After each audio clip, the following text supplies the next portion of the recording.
की 2005 साली ज्यावेळेस मे महिन्यामध्ये यूपीएससी सिव्हिल सर्व्हिसेसचा फायनल रिझल्ट लागला होता, मला तो दिवस अजूनही आठवतो. 11 मे 2005 या दिवशी तो निकाल लागला होता. आणि त्यावेळेस मी यशोदामध्ये महाराष्ट्र लोकसेवा आयोगामार्फत निवडणूक झाली होती. Maharashtra finance and account service group B याचं ट्रेनिंग घेत होतो. आणि त्या दिवशी निकाल लागल्यानंतर, भारतात विसावा आल्यानंतर सर्वसाधारणपणे 4च्या आसपास मला तो निकाल कळला. आणि 3:59 बरोबर असलेले क्लास 1 अधिकारी, मी क्लास 2 होतो, अगोदर तुकाराम म्हणून हाक मारायचे आणि 4 वाजता सर म्हणून हाक मारायला लागले.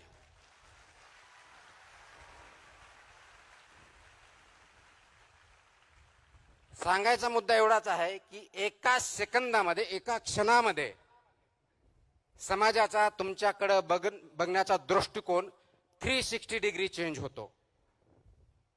ती ताकद विचारामध्ये असते, आचरणामध्ये असते आणि परिस्थिती बदलण्यामध्ये असते.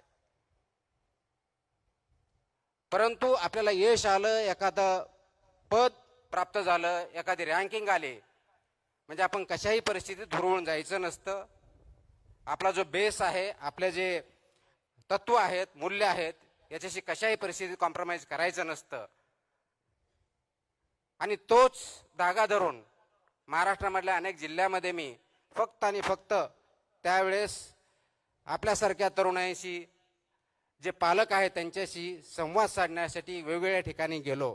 कारण माझी जॉईनिंग मसुरी इथल्या अकॅडमीमध्ये, नॅशनल अकॅडमी ऑफ ॲडमिनिस्ट्रेशन ज्याला आपण म्हणतो, ज्या ठिकाणी आमचं ट्रेनिंग होतं, ऑल इंडिया सर्व्हिस आणि सेंट्रल सर्व्हिसेसचं फाउंडेशन कोर्स होतं, ते ऑगस्टमध्ये जॉईन व्हायचं होतं. त्याच्यामुळे मे ते ऑगस्टच्या दरम्यानचा जो कार्यकाळ होता, त्या कार्यकाळामध्ये महाराष्ट्रातल्या जवळजवळ 15 जिल्ह्यामध्ये मी अनेक कार्यक्रमामध्ये सहभागी होऊन संवाद साधण्याचा प्रयत्न केला. आणि त्याचाच एक भाग म्हणून अमरावतीला त्या काळात मी आलो होतो. त्यावेळेसही अमरावतीमधल्या कोणत्या तरी एका हॉलमध्ये आमचं इंटरॅक्शन झालं.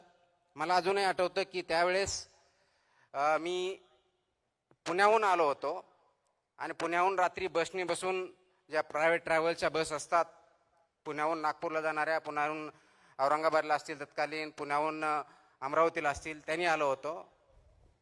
आणि त्या ज्या ठिकाणी बस स्टँडच्या आसपास तिथं उतरल्यानंतर जे आयोजक होते त्यांच्याकडं त्यांच्या स्कूटरवरती मी गेलेलो होतो.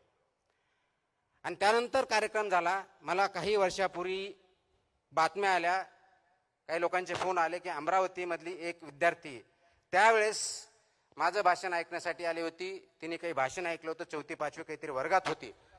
आणि तिने त्याच्यातून प्रेरणा घेऊन यूपीएससी करायचं ठरवलं. गेल्या 2-3 वर्षापूर्वी इंडियन रेव्हेन्यू सर्व्हिस याच्यामध्ये त्यांचं सिलेक्शन झालं. ही अत्यंत गोष्ट चांगली आहे. त्याचं क्रेडिट मला जात नाही, त्याचं क्रेडिट त्या विद्यार्थिनीला आणि त्यांच्या पालकांना जातं.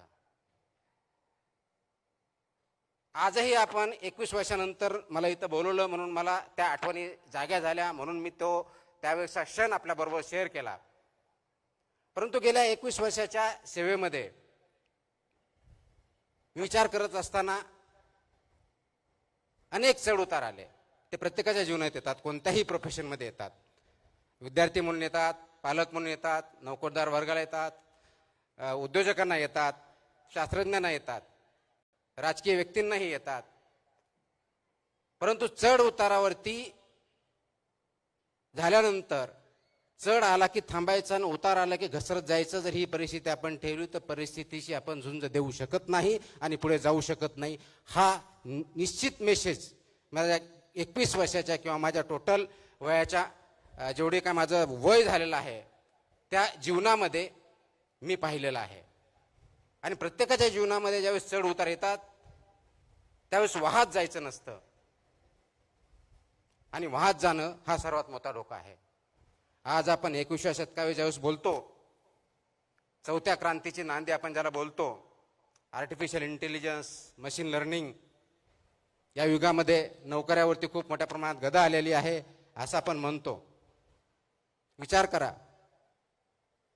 18व्या शतकात सुद्धा पहिली इंडस्ट्रियल रेव्होल्यूशन आली, त्यावेळेस सुद्धा हाच प्रश्न होता की नोकऱ्या जातील, लेबरचं काय होणार. नंतर दुसरी इंडस्ट्रियल आली, त्यावेळेस हे सांगितलं आता ऑटोमेशन होईल, आता पूर्णपणे शेती उद्ध्वस्त होईल. तिसरी इंडस्ट्रियल रेव्होल्यूशन कम्प्युटरची आली, त्यावेळेस सांगितलं गेलं की आता माणसाची गरजच राहिली नाही. आणि आता चौथी इंडस्ट्रियल रेव्होल्यूशन आली, त्यावेळेस आपण म्हणतो की आता माणसाच्या बुद्धिमत्तेपेक्षाही मशीनची बुद्धिमत्ता पुढे गेली असल्यामुळं माणसाचं एक्झिस्टन्स राहील की नाही हाही प्रश्न आपण सध्या विचार करतोय, भेडसावतोय. कदाचित कम्प्युटर्स, IT, AI याच्यामुळे बुद्धिमत्ता वाढली असेल. प्रश्न बुद्धिमत्तेचा नाहीये. आज सर्वांना पडणारा प्रश्न आहे तो बुद्धिमत्तेपेक्षाही आपल्यामध्ये विवेक आहे का याचा. ज्ञान आहे का माहिती आहे, आणि माहिती आणि ज्ञान जर असेल तर विवेक आपल्याकडे आहे का. कारण माहिती तर आज आपल्या सगळ्याच्या मोबाईल फोनवरती आहे. आपल्याला जर आठवत असेल, आमच्या लहानपणी असतील, आमच्या अगोदरच्या पिढ्या असतील, त्यावेळेस बघितलं ज्ञान घेण्यासाठी, माहिती घेण्यासाठी ग्रंथालयामध्ये जायचं, तिथं पुस्तक वाचायचे, शिक्षकाबरोबर चर्चा करायची. एखाद्या गोष्टीचा रेफरन्स किंवा अभ्यास करायचा असेल तर कोणतं पुस्तक वाचायचे हे शिक्षकांना किंवा जे शिकलेले आहेत त्यांना विचारायचं. मग ते पुस्तक अवेलेबल आहे की नाही ते बघायचं, लायब्ररीत जायचं, ते शोधायचं, त्याच्यातला पर्टिक्युलर तो टॉपिक त्याच्यावरती वाचायचं आणि त्याच्यानंतर माहिती घ्यायची. हा प्रवास असायचा. एवढे कष्ट फक्त माहिती घेण्यासाठी असायचे. गावागावात न्यूजपेपर नव्हते, लायब्ररीज नव्हत्या. शाळेमध्ये जे शिक्षक सांगतील किंवा आपले जे पाठ्यपुस्तक असतील याच्यापुढे आपल्याला अभ्यासाचं वेगळं काही वातावरण नव्हतं. आज जगातली सर्व माहिती, फक्त जगातलीच नाही, अनेक शतकानुशतके याची माहिती किंवा पुढं काय होईल याची शक्यता हे आपल्या सर्वांच्या खिशामध्ये असतं, स्मार्टफोन. आणि एवढी माहिती आपल्या खिशामध्ये असतानाही आपल्याला अनेक प्रश्नांना तोंड द्यावं लागतं. तर ते का? माहितीसाठी नाही, माहिती तर भरपूर आहे. ज्ञानासाठी नाही, ज्ञान आपल्याला आपल्या गुगलवरती, मोबाईलवरती क्लिक केलं किंवा आता ChatGPT पासून AIचा वापर केला की ज्या सगळ्या प्रश्नाचे उत्तर भेटतात, मग ज्ञान पण भेटतं. मग अशा परिस्थितीमध्ये जन जी असतील किंवा आता नवीन जन अल्फा असेल किंवा त्याच्या अगोदरची जनरेशन असेल, यांनी करायचं काय? तुमच्या माझ्यासमोर प्रश्न पडतो, यांच्या नोकऱ्या जातील. याच्या अगोदर 3 इंडस्ट्रियल रेव्होल्यूशन झाला, त्यावेळेस कुणाच्या नोकऱ्या गेल्या नाही, नोकरीचं स्वरूप बदललं. आजही तीच परिस्थिती आहे. आणि म्हणून ज्ञान घेण्यासाठी जी धडपड करावी लागत होती ती आता करण्याची गरज नाही, कारण ते तुमच्या पॉकेटमध्ये अवेलेबल आहे. माहिती गोळण्यासाठी तुम्हाला प्रयत्न करण्याची गरज नाही, कारण ते तुमच्या फिंगर टिप्समध्ये अवेलेबल आहे. मग माहितीची गरज नाही, ज्ञान गोळा करण्यासाठी आपल्याला कष्ट करावं लागत नाहीत. पण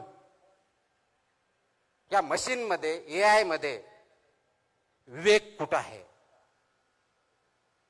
हा विवेक कुठेतरी लपून बसलेला आहे, कुठेतरी आढळून बसलेला आहे, आणि ते विवेकाची पोकळी निर्माण झालेली आहे. हा सर्वात मोठा प्रश्न आपल्या समोर आहे. इमॅजिन करा, रात्रीचे 11 वाजलेत, अमरावती असेल, नागपूर असेल, नागालँड असेल, मुंबई असेल, दिल्ली असेल, पॅरिस असेल,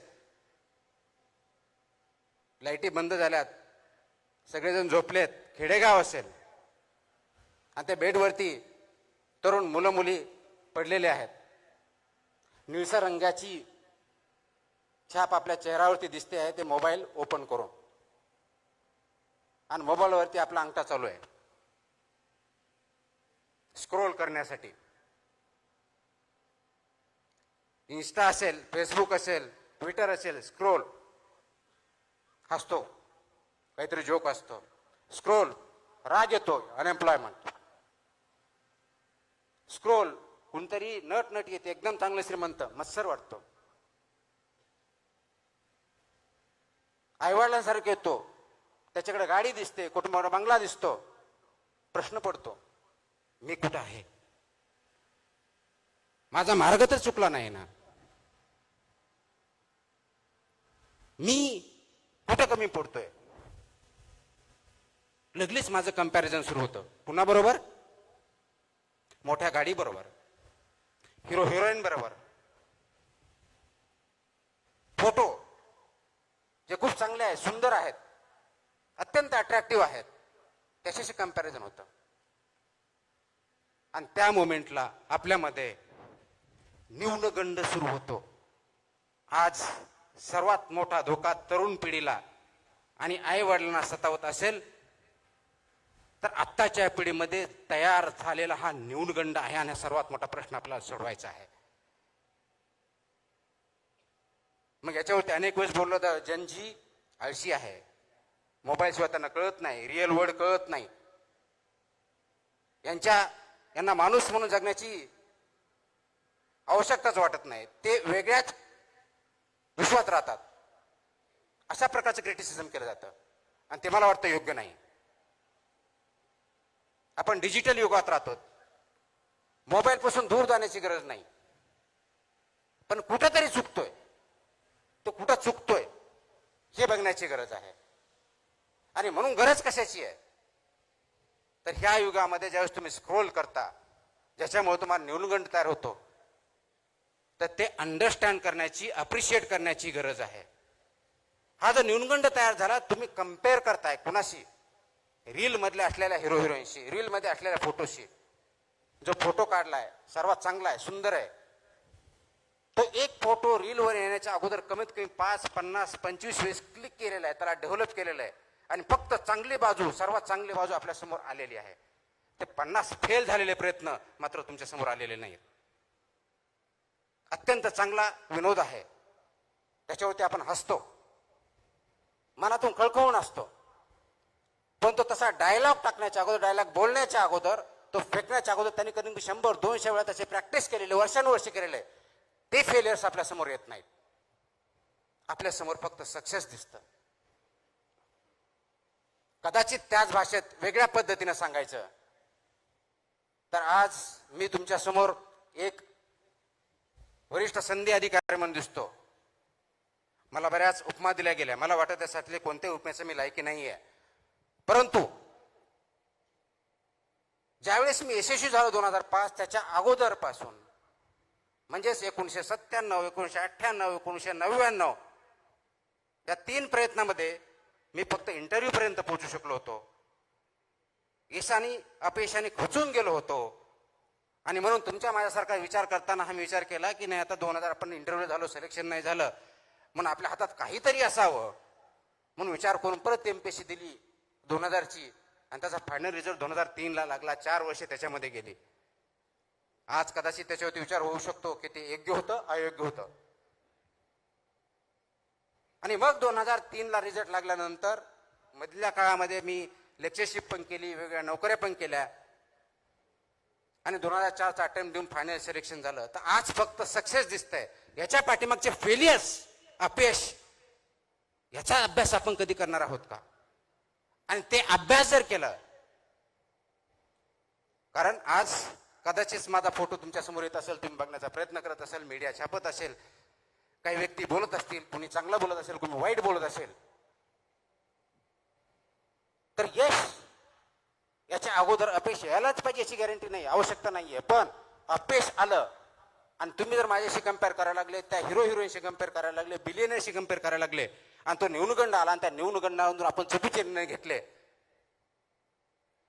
तर ते मात्र शोकातिंगा या समाजाची ठरेल, तरुण वर्गाची ठरेल. आणि ती शोकातिंगा आपल्या सर्वांना होऊन द्यायची नाही, यासाठी हा संवाद करणार आपल्या समोर आलेलो आहे मी.